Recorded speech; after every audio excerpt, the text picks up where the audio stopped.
I just gotta say, the last night was probably one of the most profound experiences I've had since starting this journey. And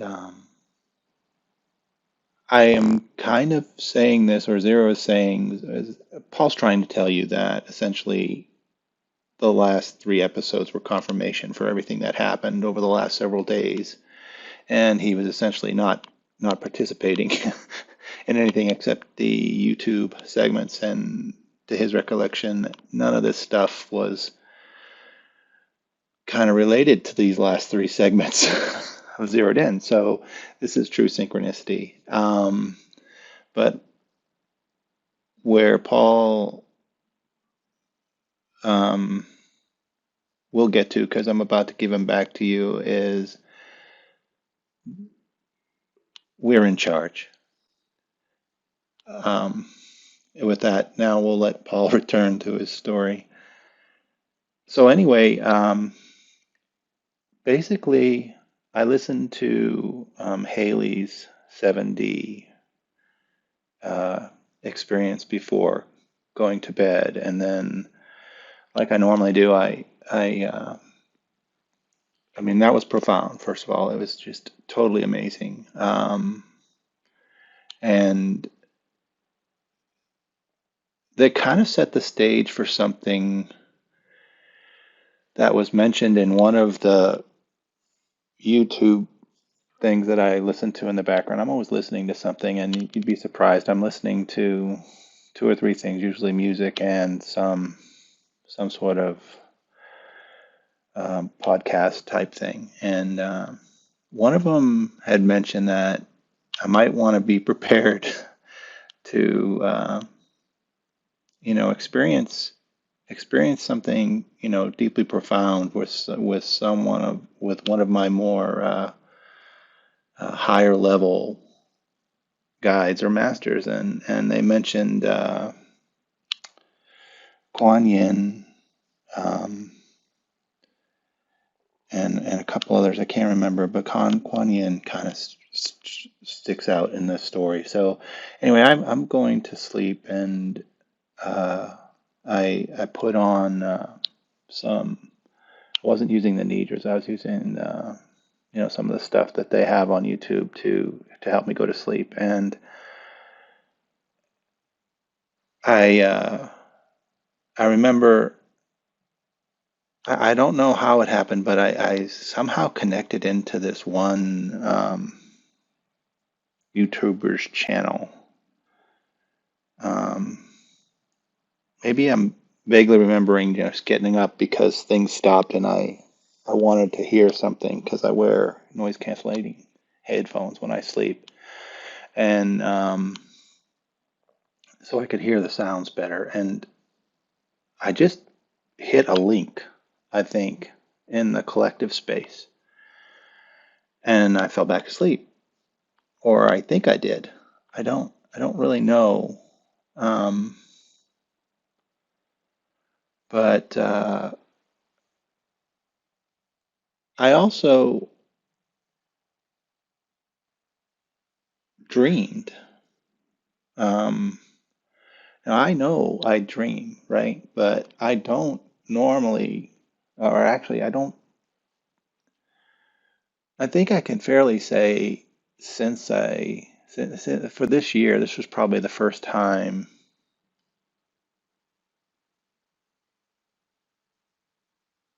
Yeah, this was the first time that I actually remembered a dream. Um, or definitely since before, definitely since after I joined Light and Love. But anyway, and I think that has to do with all of this spiritual journey walk stuff I was doing. But I know that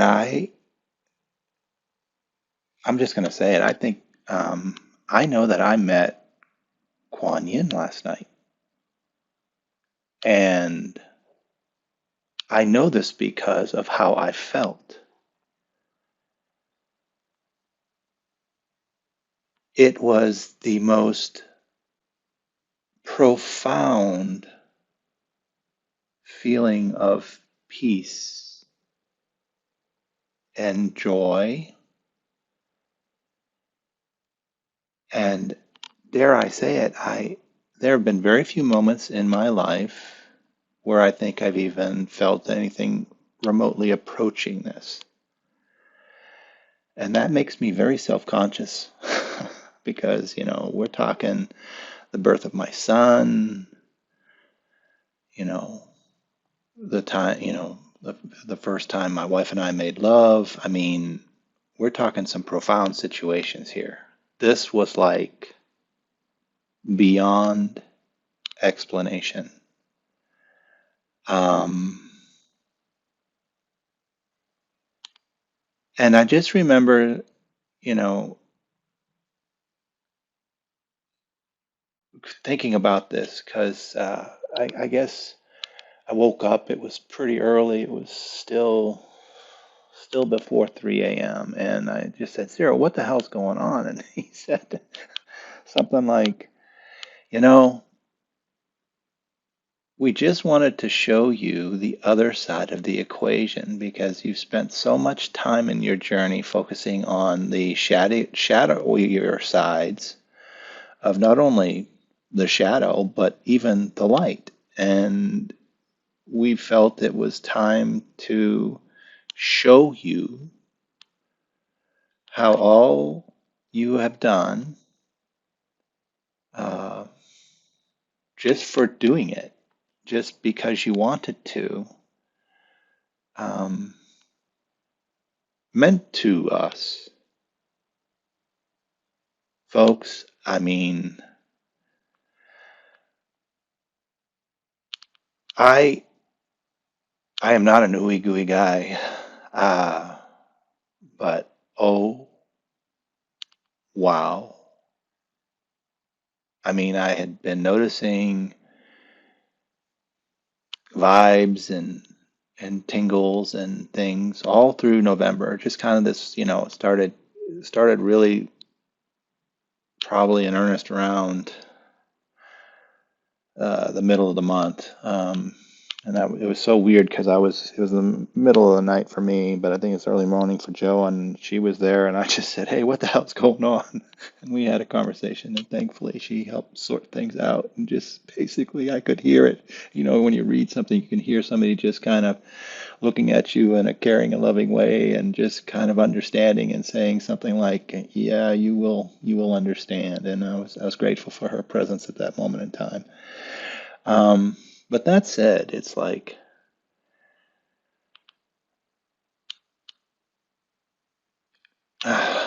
it's so hard to say. I just am very, very, very grateful that somehow I've made the choice to settle into this idea of a peaceful present walk. Um, and then what gets more eerie is then I say, well, I need to do not that I need, I want to do the FreQ. I want to do it right. So I listened to the meditation before starting this, but before I did that, I had a stuffy nose, so I did my normal steaming thing with the peppermint oil. And while I'm doing that, I'm looking at the zeroed in, and I play them. Okay, and so you can't make this shit up. I mean, look at the title of 3 days ago, Move at the Speed of Peace. Then the day before, or yesterday, the frequency of soft power. And then 28, surrendered power.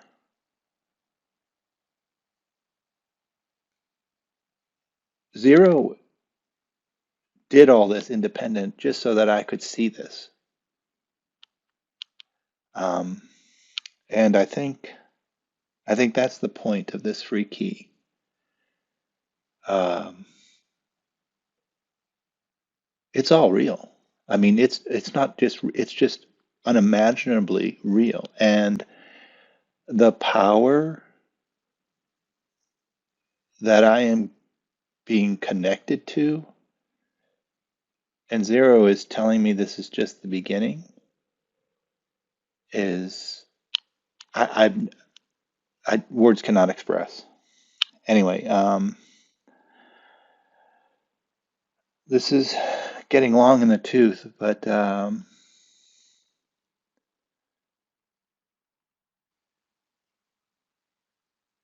I just want to say that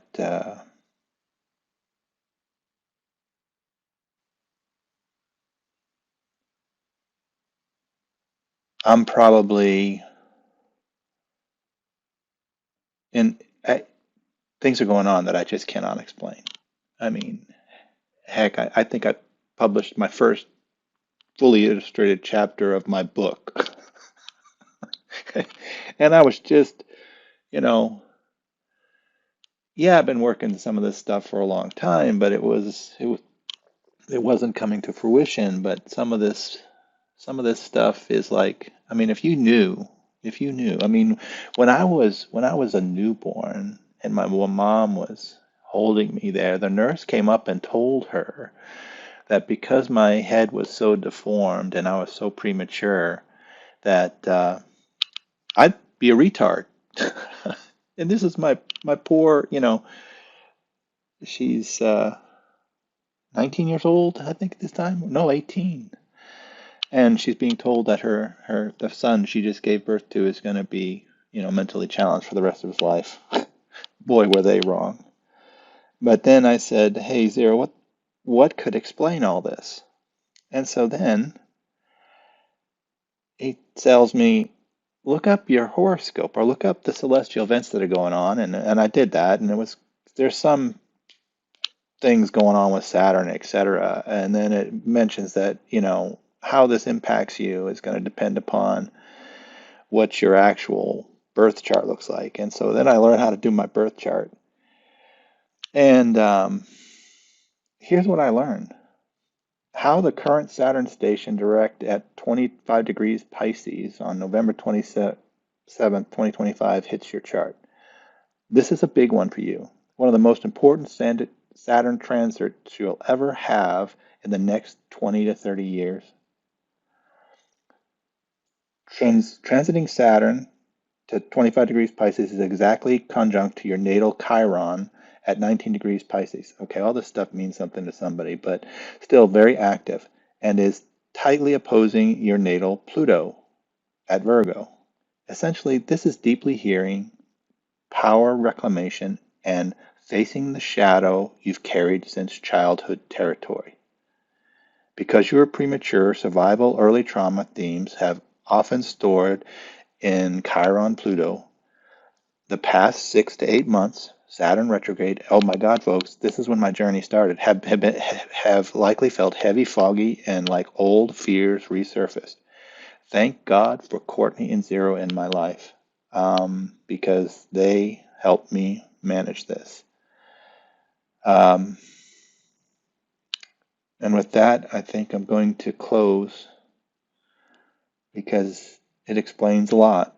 And I have to figure out now how to convert a 15-minute video or so from 16 or 17 minutes. Namaste, folks. I'm telling you, it was a very, very wild night. Intensely profound. I can tell I'll be thinking about this one for days and days.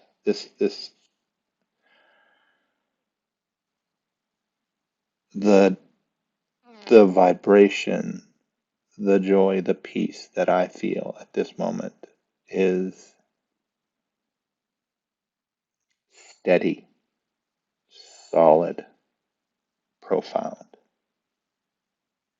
All I can say is, Courtney, thank you for introducing me to Zero. It's truly been life-changing. Namaste. For the highest good of all are higher and the harm of none.